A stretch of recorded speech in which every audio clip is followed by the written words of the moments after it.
হজরত লূত আলাইসাল্লামের স্ত্রী আজও এই পৃথিবীতে মূর্তি হয়ে দাঁড়িয়ে আছে। পৃথিবীতে আল্লাহ তাআলার যতগুলো বিশেষ নিদর্শন রয়েছে তার মধ্যে একটি এই লূত আলাইসাল্লামের স্ত্রীর মূর্তি। এই মূর্তি কাফেরদের জন্য অন্যতম একটি নিদর্শন। এই মূর্তি কোথায় আছে এবং কুরআনের আয়াতের আলোকে এর সংক্ষিপ্ত ইতিহাস আজ জানব ইনশাআল্লাহ। হজরত লূত আলাইসাল্লাম ছিলেন হজরত ইব্রাহিম আলাইসাল্লামের ভাতিজা। চাচার সাথে তিনিও জন্মভূমি বাবেল শহর থেকে হিজরত করে বাইতুল মাকদাসের অদূরে কেনানে চলে আসেন। আল্লাহ তাআলা লূত আলাইসাল্লামকে নবুয়ত দান করেন এবং কেনানের অদূরে জর্ডান ও বাইতুল মুকাদ্দাসের মধ্যবর্তী সাদুম অঞ্চলের অধিবাসীদের পথ প্রদর্শনের জন্য প্রেরণ করেন। লূত আলাইসাল্লামের কওমের পুরুষরা কামনা বাসনা পূরণের জন্য নারীদের পরিবর্তে পুরুষদের সাথে মিলিত হতো। হজরত লূত আলাইসাল্লাম তার জাতিকে বারবার সতর্ক করেছেন, আল্লাহর দিকে ফিরে আসার আহ্বান জানিয়েছেন, কিন্তু তিনি ব্যর্থ হন। অবশেষে তিনি আল্লাহ তাআলার সাহায্য কামনা করেন। আল্লাহ তাআলার হুকুমে কয়েকজন ফেরেশতা মানুষের রূপ ধারণ করে প্রথমে হজরত ইব্রাহিম আলাইহিসসালামের বাড়িতে আসেন। সূরা হুদের ৬৯ থেকে ৭৪ নম্বর আয়াতে এ বিষয়ে বর্ণনা রয়েছে।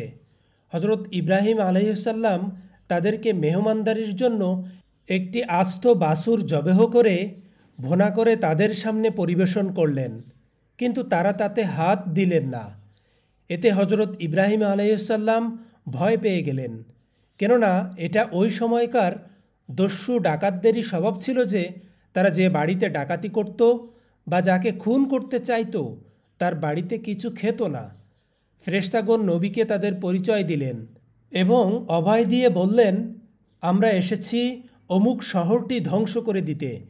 হজরত ইব্রাহিম আলাইহিসসালাম এ কথা শুনে তাদের সাথে তর্ক জুড়ে দিলেন এবং বললেন, সেখানে যে লূত আছে। তারা বললেন, সেখানে কারা আছে আমরা তা ভালোভাবেই জানি। আমরা অবশ্যই তাকেও তার পরিবারকে রক্ষা করব, তবে তার স্ত্রী ব্যতীত। সে ধ্বংসপ্রাপ্তদের অন্তর্ভুক্ত হবে। সূরা আনকাবুতের ৩১ থেকে ৩২ নম্বর আয়াতে এ বর্ণনা রয়েছে। অতঃপর তারা ইব্রাহিম আলাইহিসসালামকে ইসহাক আলাইহিসসালামের জন্মের সুসংবাদ শোনালেন। এর পরের ঘটনা সূরা হিজরের ৬১ থেকে ৭৪ নম্বর আয়াত এবং সূরা হুদের ৭৮ থেকে ৮২ নম্বর আয়াতে বর্ণনা এসেছে এভাবে। কেনানে হজরত ইব্রাহিম আলাইহিসসালামের নিকট থেকে বিদায় নিয়ে ফেরেশতাগণ সাদুম নগরীতে লূত আলাইহিসসালামের গৃহে উপস্থিত হলেন। এ সময় তারা অনিন্দ সুন্দর নওজোয়ান রূপে আবির্ভূত হন, কেননা আল্লাহ তাআলা যখন কোনো জাতিকে ধ্বংস করেন তখন শেষ মুহূর্ত পর্যন্ত তাদের পরীক্ষা করেন। সাদুম জাতি তাদের এই চূড়ান্ত পরীক্ষায়ও ব্যর্থ হয়। তারা যখন জানতে পারল যে লূত আলাইহিসসালামের বাড়িতে অতীব সুদর্শন কয়েকজন নওজোয়ান এসেছে, তখন তারা খুশিতে আত্মহারা হয়ে সেদিকে ছুটে এলো। এ দৃশ্য দেখে হজরত লূত আলাইহিসসালাম তাদেরকে অনুরোধ করে বললেন, তোমরা আল্লাহকে ভয় করো। অতিথিদের ব্যাপারে তোমরা আমাকে লজ্জিত করো না। তোমাদের মধ্যে কি একজনও ভালো মানুষ নেই?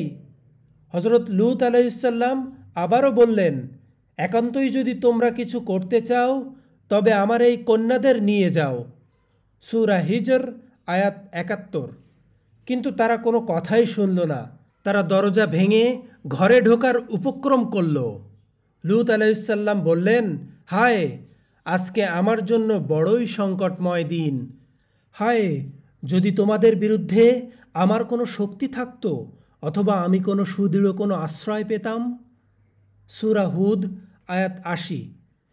এবার ফেরেশতাগণ তাদের পরিচয় দিলেন এবং লূত আলাইহিসসালামকে অভয় দিয়ে বললেন, হে লূত, আমরা আপনার প্রভুর প্রেরিত ফেরেশতা। এরা কখনোই আপনার নিকটে পৌঁছতে পারবে না। অতঃপর হজরত জিবরাইল আলাইহিসসালাম তাদের দিকে পাখার ঝাপটা মারতেই তাদের সকলেই অন্ধ হয়ে গেল। আল্লাহ তাআলা বলেন, ওরা লূতের কাছে তার মেহমানদের দাবি করেছিল, তখন আমি তাদের দৃষ্টি বিলুপ্ত করে দিলাম। অতঃপর আচ্ছাদন করো আমার শাস্তি ও হুঁশিয়ারি। সূরা কমার আয়াত ৩৭। অতঃপর ফেরেশতাগণ হযরত লূত আলাইহিসসালামকে স্বীয় পরিবারসহ রাতের কিছু অংশ বাকি থাকতেই এলাকা ত্যাগ করতে বললেন এবং বলে দিলেন যেন কেউ পেছন ফিরে না তাকায়, তবে আপনার বৃদ্ধা স্ত্রী ব্যতীত। নিশ্চয় তার ওপর ওই আযাব আপতিত হবে যা ওদের ওপরে হবে। ভোর পর্যন্তই ওদের মেয়াদ। ভোর কি খুব নিকটে নয়? অতঃপর আল্লাহর হুকুমে খুব সকালে গজব কার্যকর হয়। লূত আলাইহিসসালাম ও তার সাথীগণ যখন নিরাপদ দূরত্বে পৌঁছান, তখন লূত আলাইহিসসালামের স্ত্রীও আযাব থেকে রেহাই পেতে ঘর থেকে বের হয়ে এসেছিল। কিন্তু আল্লাহর নির্দেশ ছিল কোনো ঈমানদার ব্যক্তি যেন গজব নাজিল হওয়ার সময় তার সম্প্রদায়ের দিকে পেছন ফিরে না তাকায়। তা সত্ত্বেও হযরত লূত আলাইহিসসালামের স্ত্রী আযাবের ভীষণ গর্জন শুনে পেছন ফিরে তাকিয়ে আফসোস করে বলতে থাকে, হায় আমার জাতি, হায় আমার সম্প্রদায়। তখন আল্লাহর নির্দেশে ফেরেশতারা তাকে পাথরের মূর্তিতে পরিণত করে দেন এবং সমগ্র সুদুম এলাকা উল্টে সমুদ্রে পরিণত করে দেন। বর্তমানে এই মূর্তিটির অবস্থান জর্ডানে। বিজ্ঞানীরা বলছেন এই মূর্তিটির গঠনশৈলী এতটা মজবুত নয়, তবে কিভাবে যেন বছরের পর বছর এটি ঠায় দাঁড়িয়ে আছে।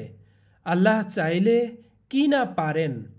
নবীপত্নী হয়েও লূত আলাইহিসসালামের স্ত্রী গজব থেকে রেহাই পাননি, কারণ সে সমকামী না হলেও সমকামিতাকে সমর্থন করত, সমকামীদের সাথে গোপনে সম্পর্ক রাখত, তাদের প্রতি সহানুভূতি প্রদর্শন করত।